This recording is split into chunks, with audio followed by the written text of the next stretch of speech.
Bom dia, irmãos. Vamos começar o culto com prelúdio neste momento. Esse é o momento que temos para estarmos orando ao Senhor, pedindo a bênção para o culto desta manhã.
Bom dia.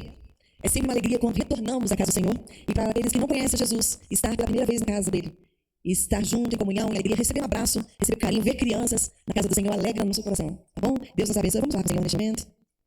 Deus, nós queremos pedir a tua bênção pelo culto desta manhã. E nós somos gratos a ti, porque estamos aqui, Senhor. Nos alegramos pelo sol, pela chuva que veio nestes dias sobre Brasília. Nos alegramos pela vida de cada um que está aqui na tua presença nesta manhã. Obrigada, Pai. Muito obrigada, Senhor. Nós exaltamos o teu nome. Nós glorificamos ao Senhor na beleza da tua santidade, reconhecendo o teu poder, a tua majestade, a tua glória. E a ti, Senhor, toda a glória, toda a honra e todo louvor. Nós estamos aqui para falar com o Senhor, para aprendermos mais de ti e para estarmos em comunhão junto com os nossos irmãos. Por isso que a tua bênção seja sobre nós. Receba o louvor que será aplicado ao Senhor neste momento, em nome de Jesus. Amém. A palavra de Deus nos diz assim: mas graças a Deus que nos dá vitória por meio de nosso Senhor Jesus Cristo. Se encontra em 1 Coríntios 15, 57. Irmã Fernanda.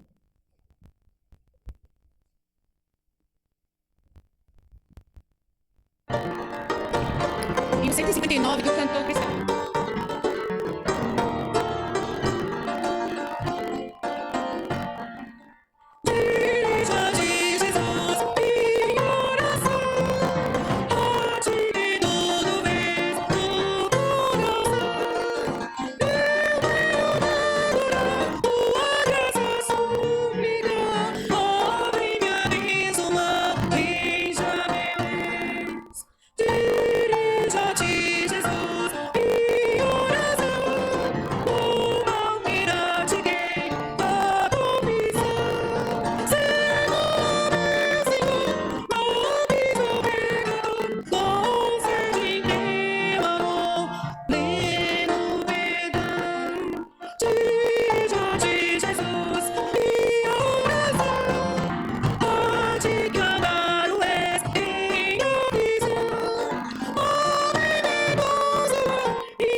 Salmos, vamos ler? O Senhor te ouça no dia da angústia, o nome do Deus de Jacó te proteja. Busquei o Senhor e Ele me respondeu. Livrou-me de todos os meus temores. Em Deus faremos proezas, porque Ele mesmo calca os pés dos nossos adversários. E tudo que pedires em oração, crendo, recebereis. Ensino vigiar e orar. Vamos cantar? 62.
Isso pode sentar? Esse é o momento de nós colocarmos diante do Senhor, na presença dele, os nossos pedidos e os nossos agradecimentos. Você tem um agradecimento? Vem para lá de cá. Se você tem um agradecimento, Senhor, peço que fique à minha esquerda.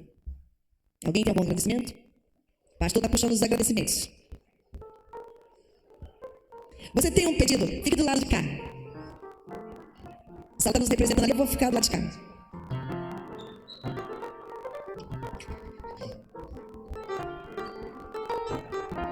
Olha como Deus é bom. Nós já estamos desfrutando dos agradecimentos. Olha como Deus é bom. E nós estamos aqui com os nossos pedidos. Quem sabe no que vem a gente vai estar do outro lado, né? Ô, glória. O povo de Deus tem gratidão, isso é muito bom. Vem cá, Poliana. Você estará colocando diante do Senhor o nosso clamor e a nossa gratidão. Oremos. Senhor Deus, meu Pai, Deus maravilhoso, Deus santo, Deus digno de toda a honra, Deus digno de toda a glória. Senhor Jesus, nesse momento nós estamos aqui na tua casa, Senhor Jesus, que nós chegamos aqui bem, Senhor Jesus, que o Senhor nos livrou de todo o mal até esse lugar, Senhor Jesus, nós queremos te agradecer, Senhor. Te agradecer, Senhor Jesus, pelos meus irmãos que estão aqui, Senhor Jesus, te louvando, te agradecer pelas bênçãos alcançadas, Senhor Jesus, em suas orações. Como nós somos gratos, Senhor Jesus, como nós somos gratos por termos um Deus que cuida de nós, por termos um Deus que olha por nós todos os dias, em todos os instantes, nos guardando, nos protegendo, Senhor Jesus, e dando, Senhor Jesus, aquilo que nós pedimos a Ti. Senhor, também nós somos gratos a Ti, Senhor Jesus, porque nós temos a Deus que nós podemos clamar todos os dias, que nós podemos clamar todas as horas, Senhor Jesus, no momento de angústia, Senhor Jesus, no momento de dor, Senhor Jesus, e no momento de alegria também. Senhor Jesus, nós queremos, Senhor Jesus, entregar os pedidos dos teus filhos que estão aqui, Senhor Jesus. Pai, eu não conheço, Senhor Jesus, os pedidos, eu não conheço, Senhor Jesus, as suas lamentações, mas Tu, meu Deus, conheces. E é importante que Tu somente os conheças, Senhor Jesus. E nós clamamos a Ti, Senhor Jesus, para que concedas aos meus irmãos, Senhor Jesus, a Tua graça, Senhor Jesus, sobre a vida deles. É no Teu nome santo, Senhor Jesus, que eu te peço e te agradeço. Amém. Os irmãos falam para os seus lugares. Tu és soberano sobre a terra, sobre os céus. Tu és Senhor absoluto. Tu te importas comigo também. Eu me importo com o meu próximo, eu me importo com alguém em missões, mas o Senhor se importa conosco. Nós expressaremos isso ao Senhor em forma de canção, dizendo: Tu, Senhor, Tu és soberano. Tu és soberano sobre a terra, sobre os céus. Tu és Senhor absoluto. Tudo que existe acontece. Tu sabes muito bem. Tu és tremendo. Tu és soberano. Tu és soberano sobre a terra, sobre os céus. Tu és Senhor Aleluia. absoluto. Tudo que existe acontece. Tu sabes muito bem. Tu és tremendo. E apesar dessa glória que tens, Tu te importas comigo também. Esse amor tão grande eleva-me a Ti. Tu és tremendo. O Senhor se importa conosco. É muito bom saber disso e dizer para Ele que Ele se importa conosco. Ele conhece o nosso coração. O Senhor reina. Tremos os povos, está em Salmo 99, versículo 1. E quando nós nos voltamos para missões, os povos estão clamando. As guerras estão cessando. Está um pouco de paz atualmente. Mas muitas vezes lá longe está em guerra de confronto com arma de fogo. Mas muitas vezes nós estamos em guerra dentro das nossas casas. Que o Senhor esteja trabalhando nos nossos corações. Para que assim a gente pode chegar até os confins da terra, abençoando. Minha pátria para Cristo. E ainda há muitíssima terra para conquistar. Vamos falar? Minha pátria para Cristo. E ainda há muitíssima terra para conquistar. De repente eu vi 5 anos de você. através de um alimento, através de uma palavra. A carreta missionária está aqui na região do Planalto Central, trabalhando com enfermagem, dentistas, médicos, várias áreas. Depois de 2 dias, no final tem um culto. A carreta estará aqui na região de Taguatinga, no final desta semana. 28 e 29, qual? É aqui na região. Sala Noite Paz para os irmãos. Se souber de alguém que esteja precisando e está com dificuldade de atendimento, fala para poder ir até a carreta missionária. Depois tem um culto. Quem puder estar presente neste culto à noite, acontece durante o dia, o projeto, no dia 28. Aí no dia 29 acontece o dia. Aí à noite tem um culto de agradecimento, de consagração ao Senhor pelas vidas. E há muitos testemunhos acontecendo aí. E muitas vidas se rendendo aos pés do Senhor. Vamos cantar essa canção e à noite o pastor traz a informação do local para os meus irmãos, tá bom? Cante conosco.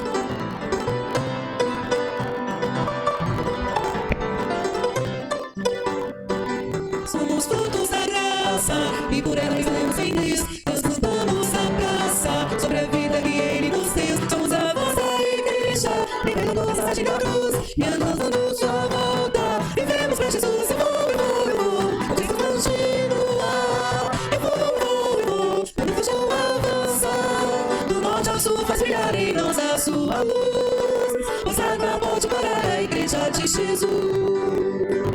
Somos toda a igreja, proclamando a mensagem da cruz, aguardando sua volta. Vivemos pra Jesus, eu vou.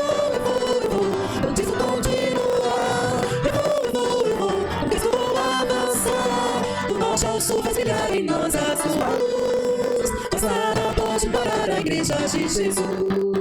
Minha pátria para Cristo, essa é minha petição. Minha pátria tão querida, Deus te deu meu coração. Apesar do lar famoso, é por ti o meu amor. Que o meu Deus te essa graça, te dispensa em seu favor. Eu vou, o Cristo continua.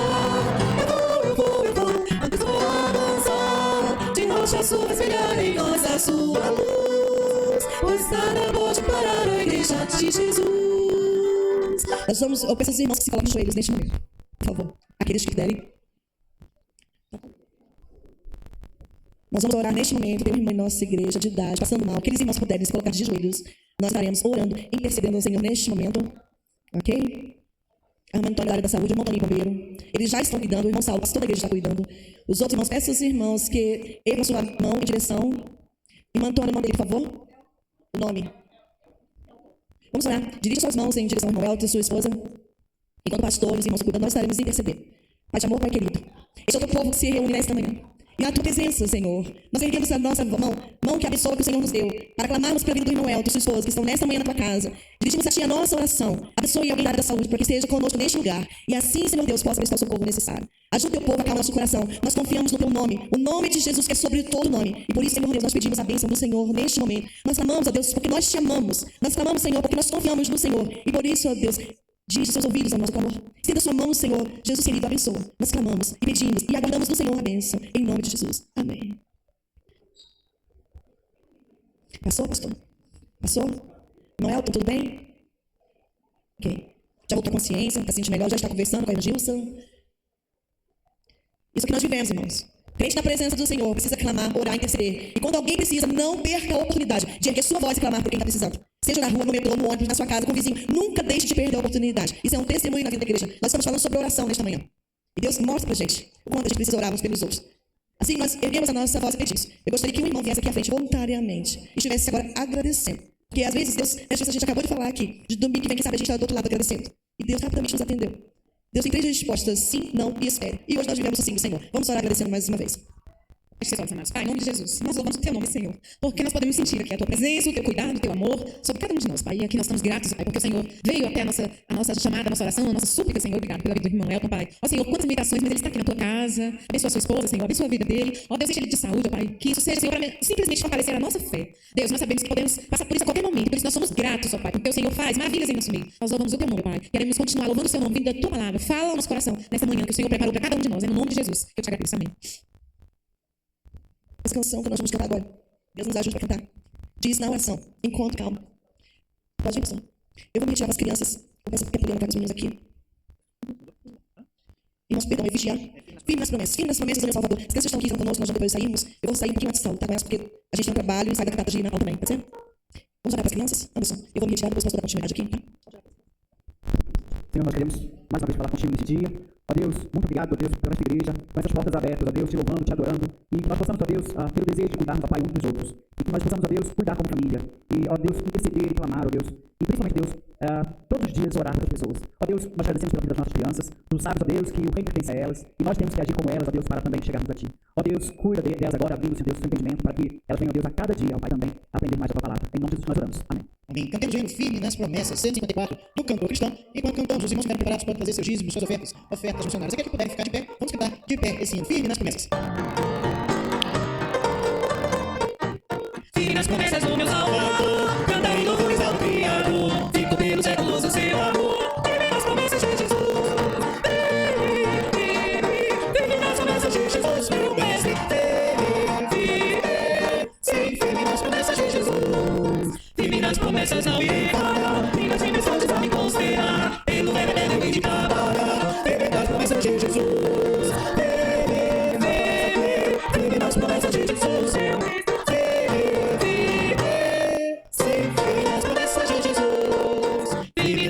Sempre vejo assim, purificação do sangue para mim, plena liberdade gozarei, firme nas promessas de Jesus,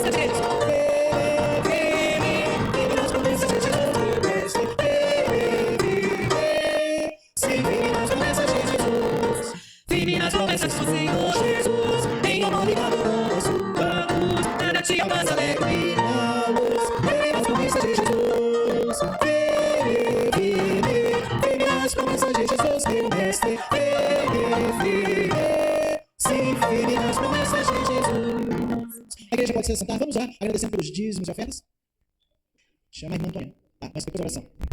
Senhor Deus, Pai de amor, muito obrigado pelos dízimos e ofertas colocados no altar. Obrigado pelas ofertas para missões. Obrigado, Senhor Deus, pelo seu pronto e imediato atendimento em nossas orações. Obrigado, Senhor, porque sabemos que tu estás conosco, Senhor Deus, comigo também. Ó, Senhor Deus, a lição de hoje, a respeito do capítulo 17 de João, que fala da oração do teu filho, Senhor Deus, da oração que teu filho fez, e ele intercede por nós, Senhor Deus, por nossa comunhão, para que estejamos em ti e glorifiquemos o teu nome. Ó, Pai, seja conosco em nossas vidas, abre os nossos entendimentos. No nome santo e eterno de Jesus oramos. Amém.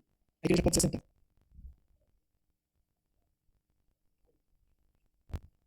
Irmã Nilza, a senhora tem condições de vir aqui? Depois, irmãos, nós iríamos fazer algo agora, mas nós vamos deixar então para a noite.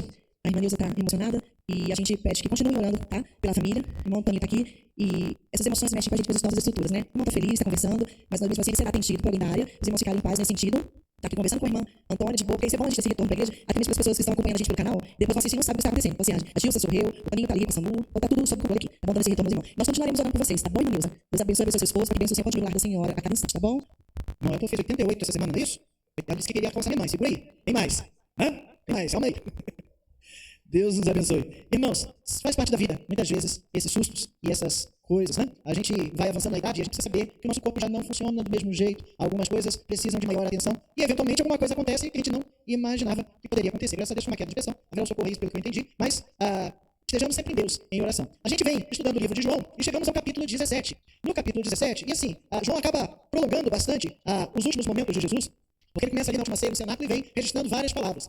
Lembrando que todas essas palavras e todas essas coisas que Jesus está falando, ele está falando ali no âmbito dos seus discípulos, sobre aqueles mais íntimos, para aqueles que estão com ele. Né? E esse, já no final do capítulo 14, né? Que ele, levantai-vos, vamos daqui, ainda tem o 15, teve o 16, né? E chegamos ao 17, e já não sabe se Jesus ainda está ali no cenáculo, você está no caminho, no 18 ele vai aparecer já no Getsemane. Então, nesse interlúdio, Jesus ainda está orientando, está falando sobre o Consolador, falou sobre o Consolador no capítulo anterior, e agora ele vai orar. E o título que coloca aqui na Bíblia é oração sacerdotal de Jesus, né? Mas é uma oração de vitória. É importante a gente perceber, o cenário sempre é importante a gente lembrar, que ele já está ali no final da conversa, está caminhando para a cruz, ele tem plena noção e consciência do que vai acontecer, ele não tem dúvidas disso. E ele vai orar por tudo que está acontecendo. Talvez os seus discípulos ainda não estivessem entendendo muito bem. Sabiam que Jesus iria morrer, iria partir, mas o ambiente está meio estranho ali. Não estava um ambiente de tristeza, um ambiente de não sei o que eu vou fazer depois que Jesus for.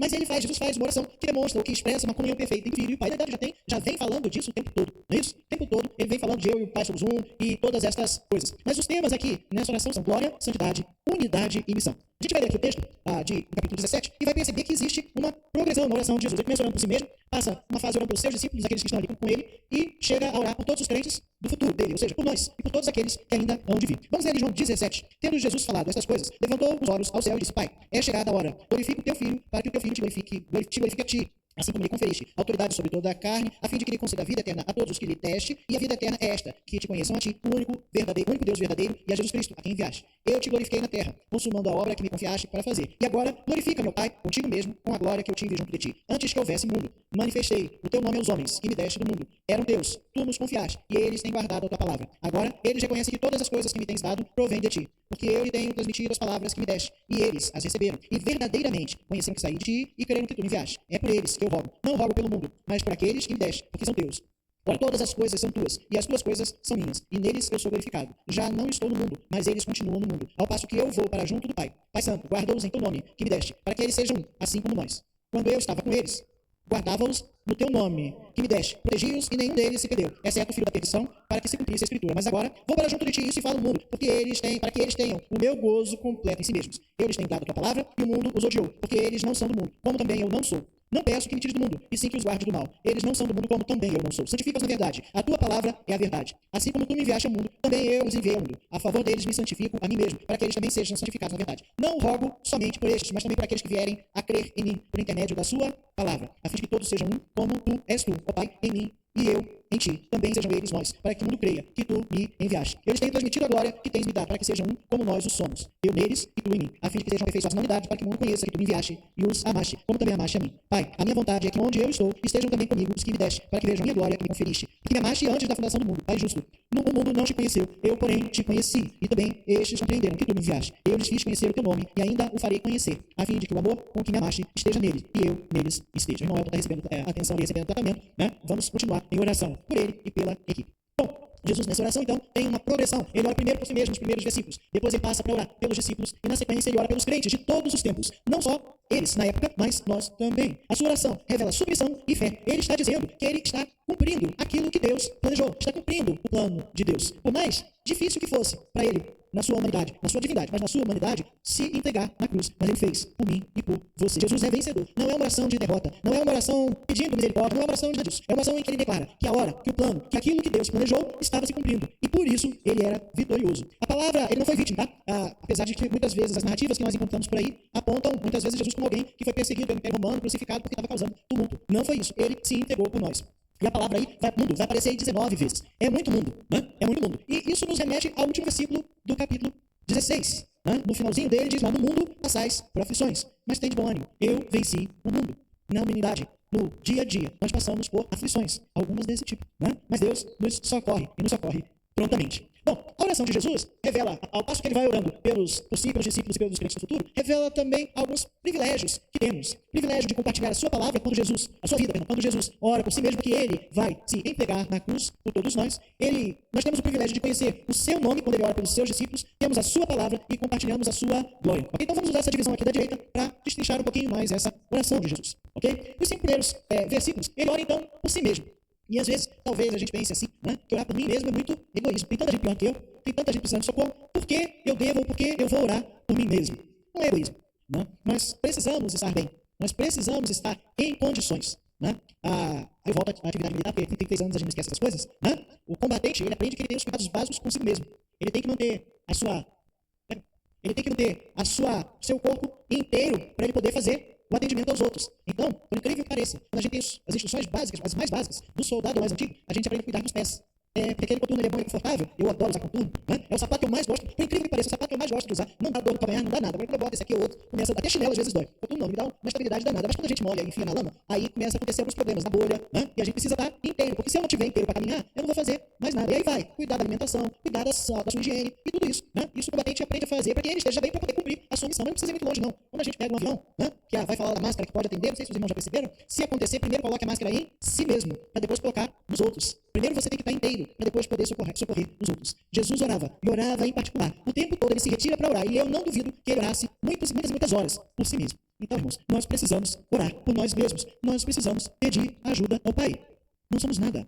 Sem ele não conseguimos fazer nada. A prioridade de Jesus era a glória de Deus. E essa glória foi concretizada em tudo o que ele fez. Ele começa lá falando, é chegada a hora, glorifica o teu filho. Vocês lembram do cronograma que eu comentei? Jesus vivia de acordo com o cronograma de Deus. Tinha hora para fazer as diversas coisas. Né? Quando Maria chega para ele na festa, pede, olha, socorre aí que acabou o vinho. Mas ele falou, não é chegada a hora. Pega leve, segura. Ansiedade é um negócio danado, não. A gente quer tudo resolvido para anteontem. Não é isso? Mas as coisas precisam caminhar. e às vezes precisam caminhar um passo de cada vez. Às vezes a gente prega, e o camarada não se converte, e a gente esquece que a gente foi criado na igreja, como eu, por exemplo, demorou lá uns 13, 14 anos para que eu entendesse o que era, o que eu precisava fazer para eu começar a amadurecer em santidade. A gente quer tudo para ontem, mas tudo tem um cronograma. Deus tem um cronograma, Deus tem a hora certa para que as coisas aconteçam. E Jesus sabia que as coisas iriam acontecer em determinado momento. Tem horas que a gente vê na Bíblia, Jesus vai ser emboscado ali, as autoridades, os escribas, fariseus vão cercar ele para entregar ele, foge. Foge porque tem medo, foi não, porque não era a hora ainda, não era o momento. Mas agora é o momento. É o momento que Deus preparou para que o seu plano se cumprisse. Uma palavra que aparece aí, algumas vezes é glória, e ela aparece em diferentes significados. Quando a gente chega no versículo 5, e agora glorifica meu Pai contigo mesmo com a glória que eu tive junto de ti antes que houvesse mundo. A gente lembra ali do conceito de trindade. Deus é um só. Se revela na pessoa do Pai, do Filho, do Espírito Santo, se revelou de forma progressiva, não é isso? Mas Jesus está dizendo, eu estava com o Pai, a glória que eu tinha com o Pai antes da criação do mundo. A glória pré-encarnada, quando ele estava junto do Pai, colocou de lado quando veio à Terra. Jesus se esvaziou da sua glória divina para encarnar. Ontem teve conselho do irmão Tamar, seminarista Tamar, da PIB de Planaltina, e eu acho que ele já está, se não me engano, há 3 anos à frente da igreja como presidente, fazendo 4 ou 5 anos, fazendo seminário, mas já estava dirigindo a igreja. E aí eu lembrei, todo mundo agora, da estado humilhado de Jesus, quando ele se esvaziou de sua glória e enganou. Ele não precisava fazer isso, mas ele fez. E ele pede aqui agora, glorifica meu Pai contigo mesmo com a glória que eu tive junto de ti antes que houvesse esse mundo. No versículo 4, ele vai falar de outra glória. Eu te glorifiquei na terra, consumando a obra que me confiaste para fazer. E aí glorificar é referente à sua vida e ministério. Vida e ministério, não só ele falar, como ele curar, como ele pregar, como ele implantar o seu reino aqui na terra. E agora vai acontecer a crucificação, a ressurreição, a vitória sobre a morte, para que nós sejamos redimidos, sejamos no decorrer da história. E no versículo 1:5, ele de novo pede que a glória dele, a pré-encarnada, seja restituída. Aí é chegada a hora, versículo 1, glorifica teu filho, para que o filho te glorifique a ti mesmo. Então, glória vai aparecer várias vezes aí. A obra consumada, versículo 4, eu te glorifiquei na terra, consumando a obra que me confiaste para fazer. Interessante que Jesus sabia o que ele tinha que fazer. E ele sabia que ele tinha que fazer. Por mais difícil que fosse, em alguns casos. No último caso, sobretudo, na crucificação. Isso. Mas ele sabia qual era a vontade de Deus. E, cumprindo a vontade de Deus, ele glorifica o Pai. Eu sei qual é a vontade de Deus para a minha vida. Se eu sei, eu cumpro. Depois os irmãos acessem lá o testemunho do pastor. Agora não foi consagrado, mas já foi conciliado, pastor Itamar ontem. Ele comentou que aos 13 anos de Deus ele ouviu o chamado pastoral. E ficou brigando com o chamado dos 13 anos, até, por assim dizer, ele começar o seminário 3 anos atrás. E vai consumar agora dia 22 de novembro. Ele sabia qual era a vontade. E por diversos motivos, estava brigando contra a vontade de Deus.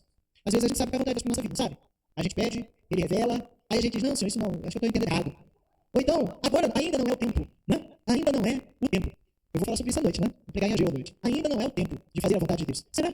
Será mesmo? Eu sei, é chegada a hora. Versículo 4. Eu te glorifiquei na terra, consumando a obra que me confiaste para fazer. E eu estou consumando a obra que Deus confiou a mim. No caso, Jesus está falando de milagres, mensagens, sacrifícios na cruz, que vai resultar na vida eterna. E no versículo 3, ele fala algo bem interessante. E a vida eterna é esta, que te conheçam a ti, o único Deus verdadeiro, e a Jesus Cristo a quem enviaste. A vida eterna é, segundo a definição de Jesus, conhecer a Deus. Tem 2 boas novidades para vocês. A primeira, que a gente já deve começar a conhecer a Deus a partir de agora. Não é isso? Nós precisamos ter relacionamento com Deus. É conversar com Ele, é falar com Ele, ouvir a sua voz, ver a sua ação, presenciar as coisas que Ele faz em nossas vidas. Essa é a primeira boa mensagem. E a segunda, que a gente já pode começar a gozar a vida eterna. Ela já começa aqui e agora. A partir do momento que nós nos dedicamos a conhecer a Deus. Versículo 3, a vida eterna é esta, conhecer a Deus. Aí você vai dizer, não, mas não é crer em Deus. O que Tiago 2,19 fala? Até os demônios creem tu que Deus existe? Até os demônios creem. Então, crer que Deus existe? Tá, mas eu preciso relacionamento. Jesus vai falar aqui para os seus discípulos e para os crentes do futuro dele, Ou seja, nós, os crentes de todos os tempos, que nós precisamos nos relacionar com Deus. Gente, o que é relacionar? Como é que a gente se relaciona com alguém? Conhecendo? Intimidade. Mas como é que eu vou ter intimidade com alguém? Conversando? Trabalhando junto? Vivendo com ela? Praticando? Sendo empático? Veja, isso é relacionamento. Mas nós, seres humanos, às vezes temos muitas dificuldades de praticar relacionamentos. Porque, às vezes, a gente não quer ter o trabalho de fazer estas coisas. Não é mesmo? A gente, às vezes, não quer ter o trabalho de ler a Bíblia. Não, ler a Bíblia é muito. Fulano está aborrecido comigo, não quero nem saber por que ele está aborrecido comigo. Deixa ele com o problema dele. Se está aborrecido, não. A gente precisa nos relacionar com Deus, com as pessoas. Jesus vai chamar a atenção para a diferença entre religiosidade e o verdadeiro relacionamento com Deus. A religiosidade, ela está nos atos, nas atitudes e nas coisas práticas do nosso dia a dia. A gente vem à igreja, a gente canta, a gente ora, a gente oferta, e todas essas coisas são atos e atitudes que a gente, às vezes, acha que é louvor a Deus. Pode até ser, mas a gente tem que ter cuidado. Porque muitas vezes, essas coisas todas apenas são atos, apenas são coisas. E essas coisas todas vazias nos levam a ter um relacionamento com Deus. Jesus vai criticar, ele está criticando muitas vezes os escribas e fariseus daquela época, porque eles eram muito bons em saber todas as regras da Bíblia, toda a lei, de cor e salteado, e citá-las de trás para frente, e apontar o dedo e dizer, você está errado, porque isso é proibido na lei. Mas eles não viviam. É uma religiosidade vazia. Ok? 1 João 5,4, a fé é a vitória que vence o mundo. Não adianta só saber, a gente precisa praticar. E a primeira aplicação que nós temos aqui, se nos relacionarmos com Deus e temos fé, podemos viver em vitória, porque participamos da vida e da vitória em Cristo. E a pergunta é, eu tenho tido comunhão, relacionamento com Deus ou não? Precisamos nos aplicar a isso. Segunda parte, do 6 ao 12, ele vai falar do seu nome, do nome de Deus. Manifestei o teu nome aos homens, é o versículo 6. E no Antigo Testamento, Deus aparece, se revela a Abraão com seu nome, né?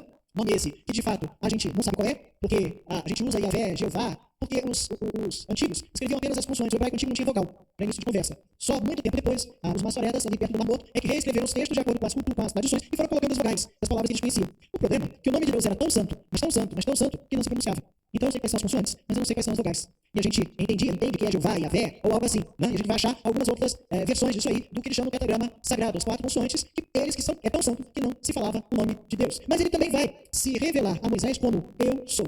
E é interessante perceber que Jesus vai usar o eu sou em diversas outras aplicações. No capítulo 6, versículo 35, ele vai falar eu sou o pão da vida. Em capítulo 8, versículo 12, ele vai falar eu sou a luz do mundo. Capítulo 10, versículo 11, ele vai falar eu sou o bom pastor. Capítulo 14, versículo 6, ele vai falar eu sou o caminho, a verdade e a vida. Eu sou. E eu sou o nome de Deus. E ele vai falar também, eu e o Pai somos um. E o nome vai fazer referência ao nome que tu, ó Pai, me deste.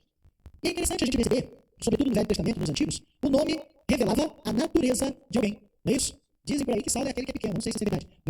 Não sei. Esse eu nunca achei direito, não. Mas quando a gente vai ver lá, por exemplo, Jacó é pegar o calcanhar, ou fazer tropeçar, ou enganar. Na verdade, diz que Esaú e Jacó nasceram gêmeos, né? Esaú nasceu primeiro e Jacó estava agarrado no calcanhar de Esaú. Não é isso? Né? Depois ele vai, Esaú vai vender a primogenitura para Jacó. Mas Jacó, o de pegar no calcanhar, que talvez tenha sido disso, né? Virou fazer tropeçar, enganar. Né? E a gente sabe, pela literatura bíblica, que Jacó, infelizmente, né, ele fazia essas coisas, né? Ele passava a perna em quem pudesse e dava o jeito dele. Depois ele achou o sogro que também fez com ele isso, né? Algumas vezes. É difícil, quando às vezes a gente Deus tem que usar o próprio remédio nosso para nos curar, né? Mas Deus fez isso com Jacó.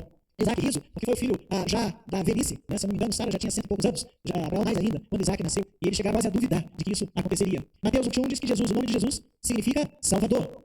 Manifestar o teu nome, revelei a natureza de Deus. Eu manifestei o seu nome. O que Jesus está querendo dizer aí, que manifestou a natureza de Deus. Ok? E por conta disso, nós podemos conhecer o seu nome. E qual é a segurança do crente? Versículos 11 e 12. Já não estou no mundo, mas eles continuam no mundo, ao passo que eu vou para junto de ti, Pai Santo. Guarda-os em teu nome que me deste, para que eles sejam um, assim como nós. Quando eu estava com eles, guardava-os no teu nome que me deste, e protegi-os, e nenhum deles se perdeu, exceto o filho da perdição, para que se cumprissem as escrituras. Nenhum dos 11 se perdeu. Judas já estava ali destinado a isso. Ele era aquele que iria fazer. Aquilo ali, Jesus não perdeu Judas. Aquilo já era planejado. O importante é que a gente precisa entender que nós temos essa segurança no nome de Jesus. Romanos 8, do 28 ao 39, um texto muito conhecido. Não? Romanos 8, 28, todo mundo conhece, não é isso? Todas as coisas cooperam para o bem daqueles que amam a Deus. Mas tem mais. Peraí, que abrir o lado aqui. Romanos 8, 28. Sabemos que todas as coisas cooperam para o bem daqueles que amam a Deus, daqueles que são chamados, segundo o seu propósito. Porquanto aos que de antemão conheceu, também os predestinou para serem conformes à imagem do Filho, a fim de que ele seja primogênito entre muitos irmãos. E aos que predestinou, a estes também chamou, aos que chamou, a estes também justificou, e aos que justificou, a estes também glorificou. Que diremos, pois, à vista destas coisas? Se Deus é por nós, quem será contra nós? Aquele que não poupou o seu próprio Filho, antes por todos nós o entregou, porventura não nos dará graciosamente com ele todas as coisas? Quem intentará acusação contra os eleitos de Deus? É Deus quem justifica. Quem os condenará? É Cristo Jesus, quem morreu ou antes ressuscitou, o qual está à direita de Deus e também intercede por nós. Quem nos separará do amor de Cristo? Se a tribulação, ou angústia, ou a perseguição, ou fome, ou nudez, ou perigo, ou espada, como está escrito, pelo amor de ti, somos entregues à morte todo dia, fomos considerados como ovelhas para o matadouro. Em todas essas coisas, porém, somos mais que vencedores, por meio daqueles que nos amou, porque estou bem certo de que nem a morte, nem a vida, nem os anjos, nem os principados, nem as coisas do presente, nem do porvir, nem os poderes, nem a altura, nem a profundidade, nem qualquer outra criatura poderá separar-nos do amor de Deus que está em Cristo Jesus, nosso Senhor. Se Deus é por nós, quem será contra nós? Não significa que não teremos dificuldades. Que nada vai nos separar do amor de Deus não significa que algumas coisas vão até tentar. Algumas coisas vão aparecer. Algumas coisas vão nos perturbar. Nós somos mais que vencedores por meio daquele que nos amou, se nós estivermos em Cristo. E neles, disse Jesus, eu sou glorificado. Nós glorificamos a Jesus e nós glorificamos ao Pai. Quando? Quando temos comunhão. E aí começa a complicar, né? Se eu já tinha problema para ter relacionamento uns com os outros, se eu tenho problema para aceitar o irmão, ou às vezes até o que mora junto, o irmão de sangue às vezes, né? Por seus problemas, porque os problemas são dele, o meu não, não é isso? Os defeitos são dele, não são meu. Não, assim, só os outros têm defeitos. Eu sou perfeito, só os outros têm problemas, eu não tenho problemas. Mas agora eu preciso ter comunhão, para que eles sejam um, assim como nós. Versículo 11. E a aplicação é essa. Jesus está orando pela comunhão da igreja. O nosso relacionamento com Deus glorifica o seu nome, ao mesmo tempo que nos une em comunhão, superando as nossas diferenças. Né? A gente precisa muito de paciência, mas eu acho que os irmãos precisam mais de paciência comigo do que com os irmãos. Eu tenho muitos defeitos. Eu tenho muitos deles. É tão bom quando a gente consegue enxergar os defeitos. Ele não gosta não, né? Ele não gosta de ver. Né? Só tem um pouquinho, né? Só tem um, só tem dois defeitos. Não, ele tem muitos. E às vezes as pessoas iam querendo nos mostrar os nossos defeitos. E aí a coisa fica feia, né? Diz que quando você aponta o dedo pra lá, né? Tem um pra cima e três pra cá. Não é isso? Porque a gente tem mais defeitos, a gente tem mais coisas a serem superadas. Será que eu tenho tido comunhão com os meus irmãos? Será que eu tenho conseguido superar os meus defeitos e entender os defeitos do irmão? E juntar tudo isso e terem comunhão? Jesus lá atrás orou para que eu e você fôssemos um. Né? E quando a gente fala de igreja, o conceito é um conceito maior. Né? Eu não posso julgar quem é e quem não é salvo. Nem dentro da nossa comunidade local a gente tem essa autoridade de fazer isso. Claro, algumas pessoas, pelos seus frutos, demonstram serem pessoas salvas. Claro. Mas eu não posso dizer se o irmão da outra igreja, né, ou da outra denominação é ou não é salvo. É perigoso, é complicado. Né? Corre risco para mim e alguém que eu acho que não era salvo ir. Eu defeitaria eu errado. Não é isso? Então não sou eu que devo ou que posso julgar. E nós precisamos ter comunhão com os irmãos. E, gente, comunhão não é concordar com tudo, não. Comunhão não é aceitar o que os outros estão fazendo. Mas eu preciso saber até que ponto eu devo ou não devo entrar em uma discussão, em uma guerra por causa daquilo. Nós temos denominações diferentes porque diferentes pessoas entendem a Bíblia de forma diferente. Ok? Para mim é errado, para mim é desse jeito, mas eu não vou entrar em atrito com eles por causa disso. Deixa eles lerem a Bíblia. Se a gente entrar no debate teológico, a gente entra, não tem problema. Nós não precisamos e não podemos perder a nossa comunhão por causa disso. Eu tenho tido comunhão com os meus irmãos. Terceiro privilégio é ter a sua palavra. No versículo 8, deixa eu voltar aqui para João. No versículo 8, porque eu lhes tenho transmitido as palavras que me deste, e eles a receberem verdadeiramente, conhecem que saí de ti, e creram que tu me enviaste. O Pai transmitiu ao Filho as palavras que ele deveria falar. Ele transmitiu aos discípulos, versículo 14, eu tenho dado a tua palavra. E os discípulos transmitiram, e os apóstolos transmitiram a nós pela inspiração do Espírito Santo. 2 Timóteo 3,16, toda a Escritura é divinamente inspirada. E quando a gente fala divinamente inspirada, o que a gente está dizendo é que as palavras que estão registradas nesse livro foram escritas aqui, porque foram estas palavras que Deus quis que chegassem a nós. Ok? Em hebraico, em grego e algumas partes em aramaico. Foram essas as línguas usadas para os originais. A Bíblia não confundir o original com a tradução, porque quando a gente faz uma tradução e traz para o português, para o inglês, para o espanhol, para qualquer outra língua, algumas coisas não vêm com toda a exatidão. Porque toda a tradução deixa um pedaço do significado para trás, o significado da palavra para trás. Por isso que muitas vezes, olhando o texto bíblico, a gente tem dúvida, a gente precisa ir no original, para saber qual era a palavra e qual era o significado da palavra quando ela foi escrita. Para eu entender o que de fato está escrito ali. Ok? Mas a gente diz que a Bíblia é a expressão plenária e verbal. Verbal porque tudo que está escrito era para estar escrito. Plenário porque tudo que Deus queria que estivesse escrito, está escrito. Ok? Então a Bíblia é completa. E ela foi nos dada pelos discípulos e apóstolos por inspiração do Espírito Santo. Ok? E temos a sua palavra. E a palavra nos ajuda a vencer o mundo por vários motivos. No versículo 13, diz lá, mas agora eu vou para junto de ti, eu falo para que o mundo, para que eles tenham gozo, alegria, completo em si mesmos. A palavra nos dá alegria. A alegria que vem pela transformação. Lembra? No domingo passado, a aula anterior, não é uma substituição, mas algo que se transforma em alegria. A palavra dá força para vencer. Neemias 8:10, da certeza do seu amor. Versículo 14, eles têm dado a tua palavra e o mundo os odiou, porque eles não são do mundo. E o mundo os odiou porque eles não são do mundo. Como também eu não sou. O mundo odeia, porque nós confrontamos o mundo com a nossa postura, com as nossas atitudes. E nós não pertencemos ao sistema do mundo. Muito cuidado, porque o sistema do mundo nos enrola fácil. Daqui a pouco a gente está dizendo não tem nada a ver. Daqui a pouco está dizendo não tem problema. Daqui a pouco a gente está usando o que tem. Isso? Né? Era isso ou é outro que eu ia falar? O que tem? Eu tenho assim arrepio. Quando eu falo o que tem, não pega nada. Não tem problema, eu já arrepio. Né? Que parece uma justificativa, se não é, para eu entrar no sistema do mundo. E o sistema do mundo é um sistema corrupto. É um sistema que os valores são relativos. Depende se eu estou ganhando, se eu estou perdendo, vai ser certo, vai ser errado, depende se eu estou ganhando, se eu estou perdendo. Se eu estou ganhando, é certo, se eu estou errado, se eu estou perdendo, não. Peraí, vamos discutir esse assunto. Né? Veja bem, essa semana tivemos aí, de volta a discussão, fiz uma pastoral sobre isso, a questão da aborto, voltou à baila.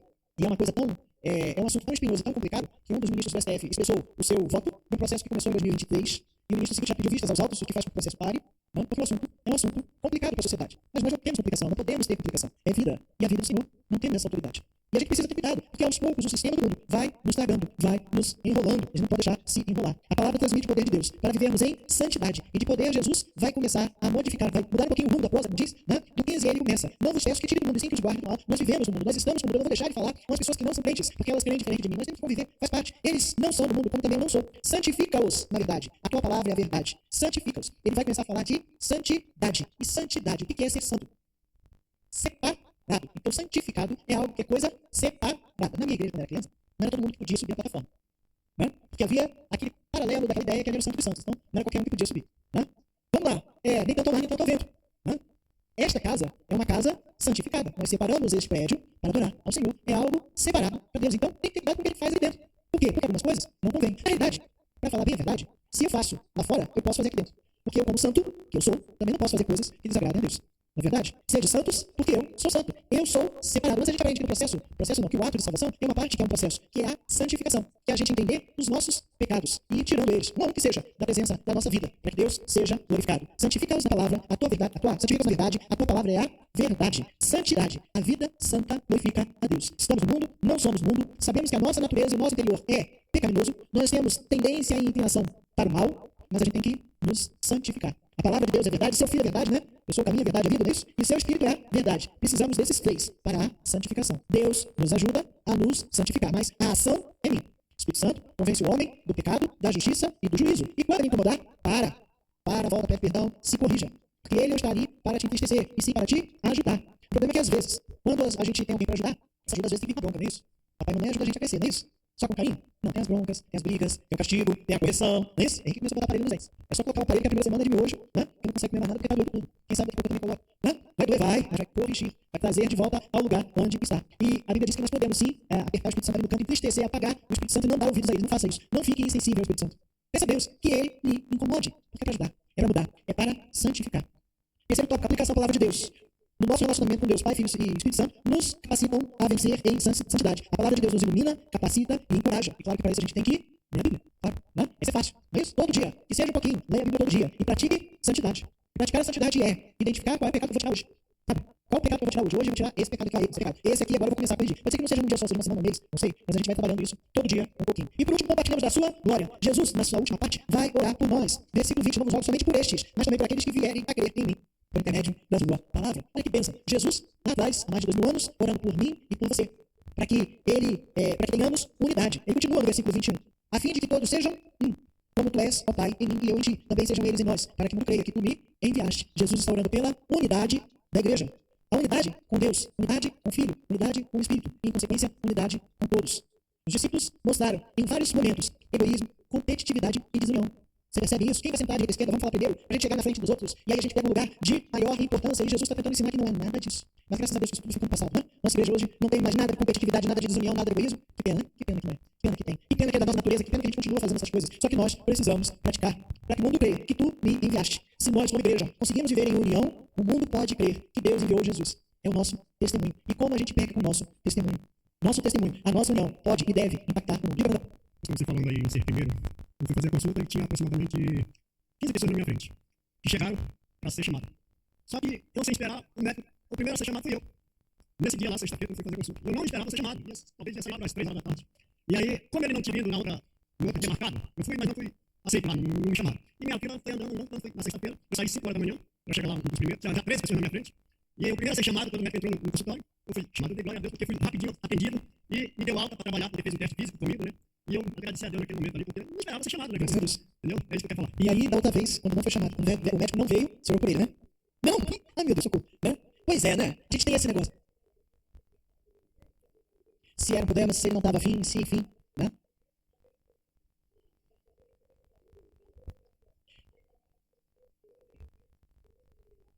A gente precisa ter em mente que às vezes as coisas acontecem em falha e não está no nosso controle. Mas Deus sabe de todas as coisas, não é isso? Bom, por último, aplicação aqui, ó. Verdade em amor. O que diz Efésios 4, do 11 ao 16?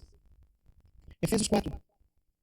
Do 11 ao 16 diz assim: Ele mesmo concedeu uns para apóstolos, outros para profetas, outros para evangelistas, outros para pastores e mestres, com vistas ao aperfeiçoamento dos santos, para o desempenho do seu serviço, para a edificação do corpo de Cristo, até que todos cheguemos à unidade da fé e do pleno conhecimento do Filho de Deus, a perfeita varonilidade, à medida da estatura da plenitude de Cristo, para que não mais sejamos como meninos, agitados de um lado para outro, levados ao redor por todo vento de doutrina, pela artimanha dos homens, pela astúcia dos que induzem ao erro, mas seguindo a verdade em amor. Cresçamos em tudo naquele que é a cabeça, Cristo, de quem todo o corpo bem ajustado e consolidado pelo auxílio de toda junta, segundo a justa cooperação de cada parte, efetua o seu próprio conhecimento para a edificação de si mesmo em amor. Verdade e amor, ou verdade em amor. Né? Pensamento que eu peguei, comentário, onde eu tenho utilizado para fazer as lições, de alguém desconhecido, diz que a verdade sem amor é brutalidade. Isso? E o amor sem verdade é hipocrisia. É verdade em amor. A verdade, por si só, nos confronta.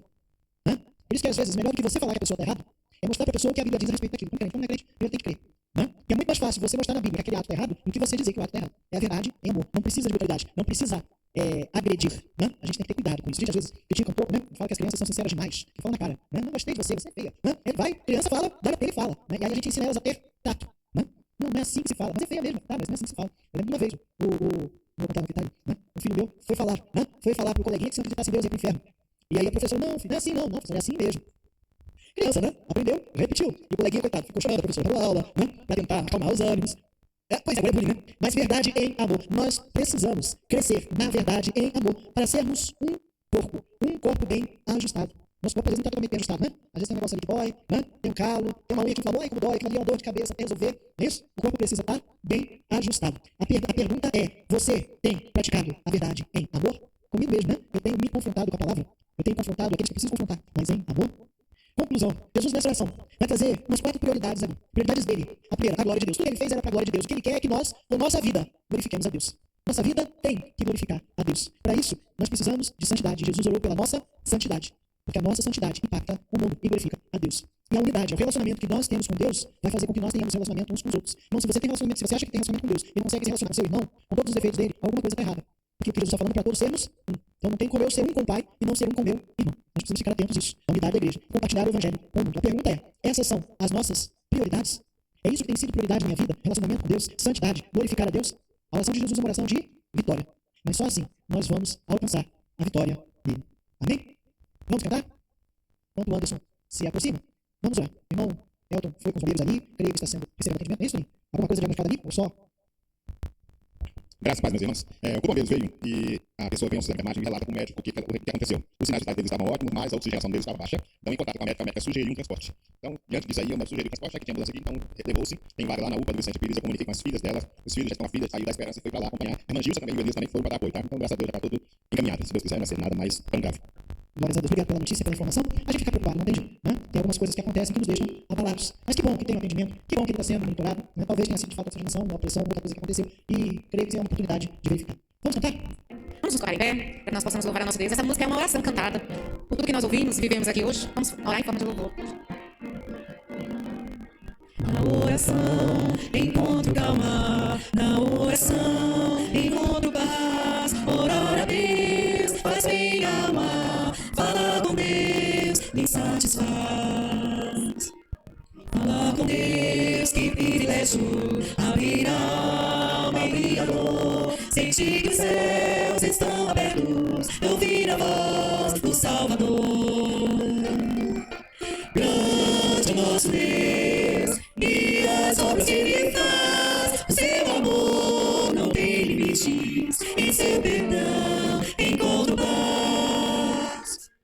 Falar com Deus é o que preciso, pois Ele é fonte de poder. Só nele a vida faz sentido, pois me dá forças para viver. Grande é o nosso Deus, e as obras que Ele faz. O seu amor não tem limites, em seu perdão encontro paz.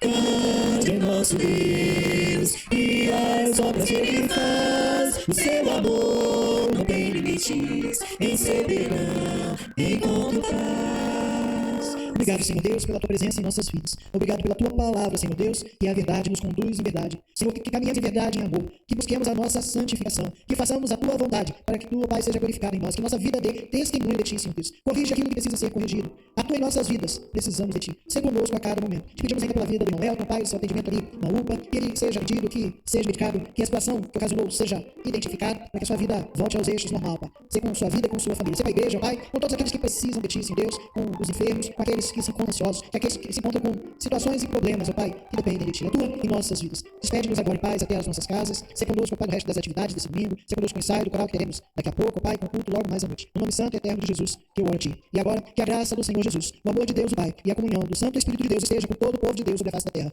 hoje e eternamente. Amém. A igreja pode se sentar em oração silenciosa, estamos despedidos.